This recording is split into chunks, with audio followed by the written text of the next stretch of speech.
नमः। प्रेमिकं सद्गुरुं भजे प्रेमप्रदानेकविचक्षणाभ्याम् अनन्यभक्तैरभिवन्दिताभ्यां मदीयचित्तासनशोभिताभ्यां नमो नमः। प्रेमिकपादुकाभ्याम् जय बोल सद्गुरु महाराज की जय। அஞ்சாவது ஸ்கந்தம் பல ஞானிகளுடைய சரித்திரத்தை சுருண்டு வரார்.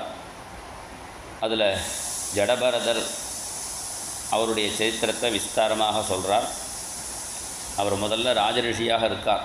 பரதஸ்து மகாபாகவதா. தர்மங்கள்லாம் பண்ணி அதனுடைய பலனாக மனசு சுத்தமாயிடுச்சு. மனசு சுத்தமாகிடுச்சுன்னா என்ன எப்படி தெரிஞ்சுக்கலாம்னா, இப்படி கண்ணை மூடினா இப்படி பகவானை தெரியணும்.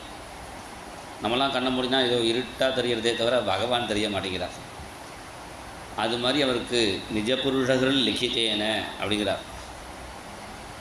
சுவரில் எழுதின சித்திரம் மாதிரி பகவான் அவர் ஹிருதயத்தில் தெரிஞ்சாராம். உடனே தன்னுடைய பையனிடத்தில் ராஜ்யத்தை கொடுத்துட்டு நேபாள தேசத்தில் கண்டகி நதி தீரத்தில் போய் அஷ்டாங்க யோகம் ப்ராக்டிஸ் பண்ணுறார். அதில் தியானம் வரலையும் வந்துட்டார். யமம் நியமம் ஆசனம் பிராணாயாமம் பிரத்யாகாரம் தாரண தியானம் 7வது படிக்கு வந்துட்டார். காலம்பரை 6 மணிக்கு ஆரம்பித்தா சாயங்காலம் 6 மணி வரலையும் 12 மணி நேரம் தியானம் பண்ணுவார். என்னதான் இருந்தாலும் பிராரப்தன்னு ஒன்று இருக்குது, அது எப்படியாவது வந்து மாட்டும். இவர் காலங்காத்தால் ஜபம் பண்ணிருக்கார், காயத்ரி ஜபம். அப்போ ஒரு பெண்மான் கர்ப்பவதியான மான் தண்ணி குடிக்க வந்தது. அப்போ ஒரு சிம்ம கர்ஜனை கேட்டது, லோக பயங்கர உதபதது. உடனே இந்த மான் அப்படி தாண்டுறது நதியை. அப்படி தாண்டும் பொழுது அதுக்கு பிரசவம் ஏற்பட்டு மான் இக்கரையில் விழுந்துருத்து மான் குட்டி, அக்கறையில் போய் அம்மா மான் செத்து போயிடுச்சு. மான் குட்டி கஷ்டப்படுறதேன்னு பார்த்தார், அதை காப்பாற்றினார். அதோடு நிறுத்தியிருக்கலாம். இந்த மானுக்கு வேறு யாரும் இல்லையே, நம்ம தானே கவனிச்சுக்கணும்னு மான்குட்டியை அழிச்சிட்டு போய் கடைசியில் எப்போ பார்த்தாலும் மான்குட்டியே கவனிச்சுட்டு இருக்கார். தஸ்யகவா ஏன குணக்கே உச்சைரே தஸ்மின் கிதனஜாபிமானஸ்ய அகரகஸ்தத் போஷணபாலன லாலன பிரீரணானுத்யானேன ஆத்மநியமா சகயமாக புருடபரிச்சர்யாதயः ஏகேகசக் கதிபயேனாஹத்கனேன வியுஜ்யமானாः கில சர்வஜேவோதவசன். கடைசியில் இந்த மான் என்ன பண்ணிடுத்து, வேற ஒரு மானை பார்த்தோன்னா அது பின்னாடி போயிடுச்சு. நம்மளும் பசங்களை பார்த்து வளர்க்குறோம், அவள் ஒரு மானை பார்த்து பெண் மானை பார்த்து ஓடிடுறா. அது மாதிரி இது ஓடிடுச்சு. மான் போன துக்கத்தில் அப்படியே படுத்த படுக்கி ஆயிட்டார். அந்த மான் வந்து நிற்கிறது, அதை பார்த்துட்டே அதை நினச்சிட்டே உயிரை விட்டார். நம்ம எதை நினச்சிட்டு உயிரை விடுறோமோ அதுவாக பிறப்போன்னு சாஸ்திரம். கடைசியில் நல்ல நினைவாக வரணுங்கிறது நம்ம கையில் இல்லை, பகவானாக கொடுத்தா தான் உண்டு. அதனால தான் பெரியவாள்லாம் அப்போதைக்கு இப்போதே சொல்லி வைத்தேன்னு பிரார்த்தனை பண்ணுறா. மானை நினச்சிட்டு உயிரை விட்டதுனால மானாக பிறந்தார். ஆனால் அந்த மானுக்கு தெரியறது, நான் சாதாரண மான் இல்லை, நான் ஒரு பக்தி மான் அப்படின்னு அதுக்கு தெரியாது. அதனால் வேறு மானோட சேராமல் எப்போதும் பக்தி பண்ணிட்டுருக்கு. பக்திமான் சொல்கிறோமே, அது ஒரிஜினலாக பக்திமான் இந்த ஜடபரதர் தான். எப்பொழுதும் சத்சங்கத்திலே இருந்துருக்கு.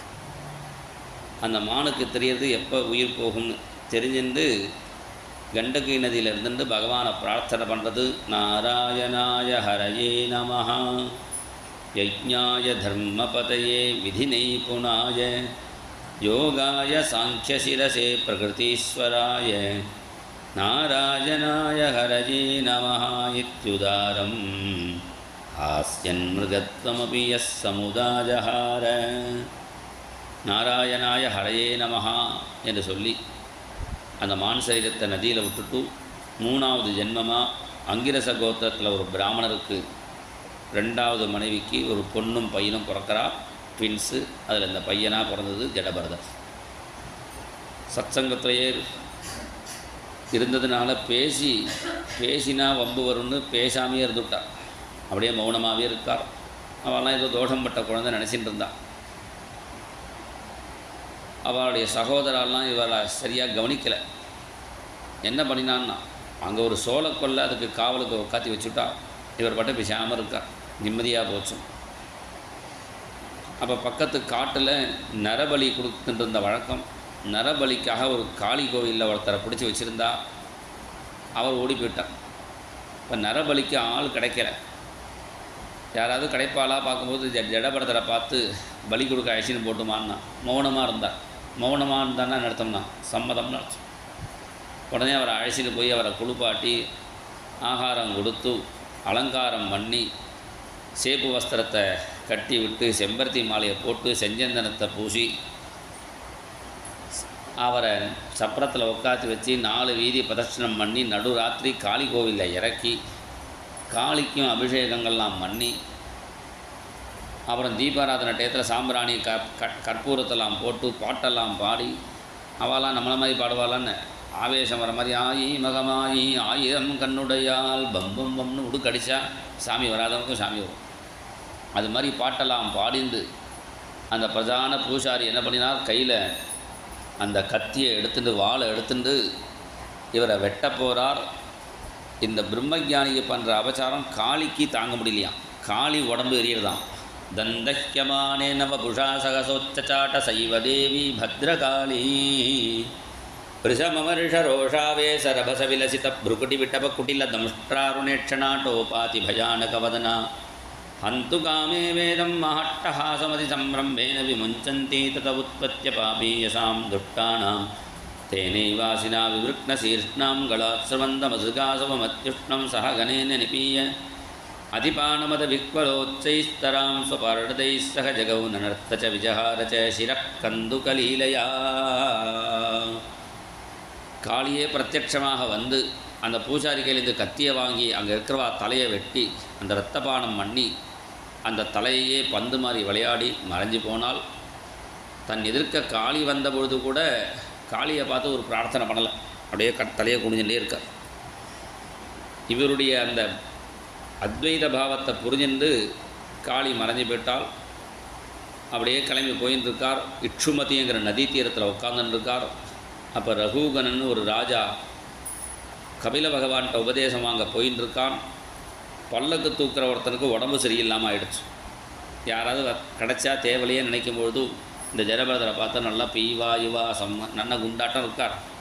இப்போ நன்னா தூக்குவார்னு இவர் அழைச்சிட்டு போய் வாங்கோன அவர் தோலில் பல்லக்கை கொடுத்தா அவர் ஜல் ஜல்னு வேகமாக நடக்கிறார். எப்போவுமே யோகிகள் கொஞ்சம் வேகமாக நடப்பார். இந்த போகி நம்மளை தான் என்னடான்னா நம்மளை ஒரு மெதுவாக நடப்போம். யோகிகள்லாம் எங்கள் குருநாதரே ஜில் ஜில்னு நடப்பார்.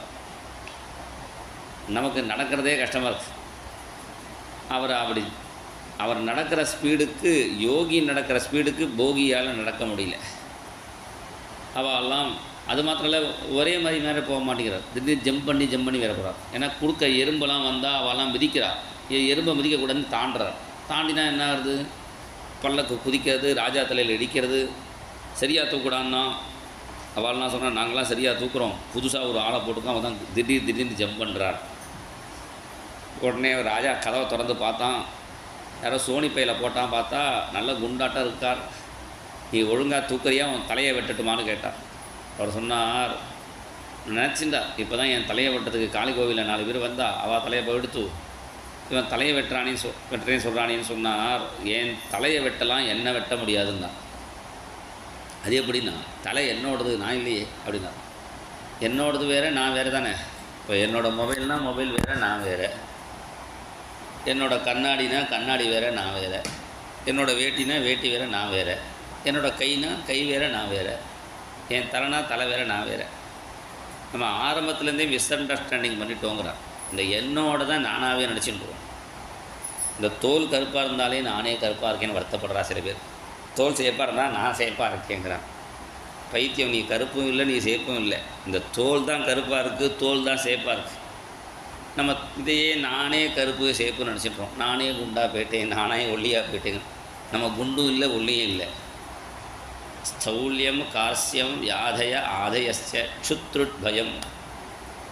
எனக்கு பசி தாகம்லாம் பிராணனுக்கு, பயம்லாம் மனசுக்கு, உடம்பு ஒல்லியாகிறதுக்குன்றதெல்லாம் சரீரத்துக்கு. இது எதுவுமே எனக்கு இல்லைன்ட்டான். இது சொன்னால் புரியறாப்பில் இருக்குது. அவர் சொன்னார், இந்த உடம்பு பிறக்கும்போது நானே பிறந்துட்டேன்னு யார் நினச்சிக்கிறாளோ அவளுக்கு தான் கஷ்டம். நான் பிறக்காதவன், நான் எப்போதுமே நித்தியமாக இருக்கிற ஆத்மாங்கிறார். ராஜா சொன்னான், அது உங்களுக்கு அனுபவத்தில் இருக்குது, எனக்கு அனுபவமாக வரமாட்டேங்கிறதே, நான் என்ன பண்ணுறது? அது சொன்னால், இது வந்து தபஸெல்லாம் பண்ணினாலும் இந்த அனுபவம் வராது. ஞானம் வேறு, தபஸு வேறு. ரகுகணைத தபஸ, ஒருத்தன் தபஸ் பண்ணி கடைசியில் கொக்கை பொசிக்கினானே தவிர ஞானம் வரலை அவனுக்கு. அப்போ ஞானம்ங்கிறது தனி. அதுக்கு என்ன பண்ணணும்னா, ஞானிகள்கிட்ட போனால் தான் ஞானம் வரும். அதனால் அந்த ஞானிகளுடைய பாததூளியை போட்டுக்கோ என்று சொல்ல, அவன் வேறு எந்த ஞானியை தேட போகிறான்? அந்த ஜடபரதையை பாததூளியே போட்டுண்டு அந்த ரகுகணனும் ஞானியாக மாறினான். அவர் கொஞ்ச நாளைக்கு அப்படி சஞ்சாரம் பண்ணி பகவத் சரணத்தை அடைஞ்சாங்கிறது பகவானாகவே இருக்கா. ஞானிகள் எப்போதுமே மறையிறது இல்லை. பிரம்மவித் பிரம்மைவ பவதி இன்றைக்கும் இருக்கா. இன்றைக்கி நீ மகாபரிவாளை பார்க்கணுன்னா பார்க்கலாம், புரந்தரதாசரை பார்க்கணுன்னா பார்க்கலாம். எந்த மகான்களும் மறைவது இல்லை. அவள் இருக்கா. வேணும்னா தரிசனம் கொடுப்பா. அவளோட உபாசனை பண்ணணும். தெய்வம் மாதிரி தான் மகான்களும். அப்படி அவர் பகவானாக ஆனார். இந்த சரித்திரத்தை கேட்குறவாளுக்கும் பலவிதமான பலன்கள்லாம் ஏற்படும் என்று சொல்லி பூர்த்தி பண்ணினார். அதன் பிறகு பூகோள ககோளங்களை வர்ணித்தார், பாதாள லோகங்களை வர்ணித்தார். இந்த 7 லோகம், மேலே 7 லோகம், புவஸ்வர் மகர் ஜனஸ்தபஸ் சத்தியம்னு. பூமிக்கு கீழே அதல வித்தல சுத்தல தலாதல ரசாத்தல மகாதல பாதாளம்னு 7 லோகம். இப்படி 7 14 லோகத்தையும் தன் தலையில் வச்சுருந்துக்கார் ஆதிசேஷன் பாதாளத்தில். அவர் இவ்வளோ 14 லோகம் வெயிட்டு எப்படி இருக்குடான்னா, அவருக்கு ஒரு கடுகு மாதிரி இருக்கான். பூமண்டலம் சருஷபாயுது. ஏன் வெயிட்டே தெரியலேன்னா, அவர் பகவானை பாடிகிட்டே இருக்காராம். அதனால் பகவானை பற்றி பாடிட்டு இருந்தோம்னா 14 லோகம் வெயிட்டே தெரியலேன்னா, இந்த குடும்ப பாரம்னு சில பேர் சொல்லிட்டு இருக்காளே, இந்த குடும்ப பாரத்துக்கு அது பாரமாக இல்லாமல் இருக்கணும்னா பகவானை தியானம் பண்ணிட்டு பகவானை பஜனை பண்ணிட்டு இருந்தால் போகிறோம்னு காட்டுறார். அதன் பிறகு நரகலோகங்களை வர்ணித்தார். நரகலோகத்தை வர்ணித்த உடனே நரகத்திலேருந்து எப்படி தப்பிக்கலாம் என்று பரீட்சித்து கேட்க மேலே 3 அத்தியாயத்தை அஜாமில உபாக்கியானம் சொல்கிறார்.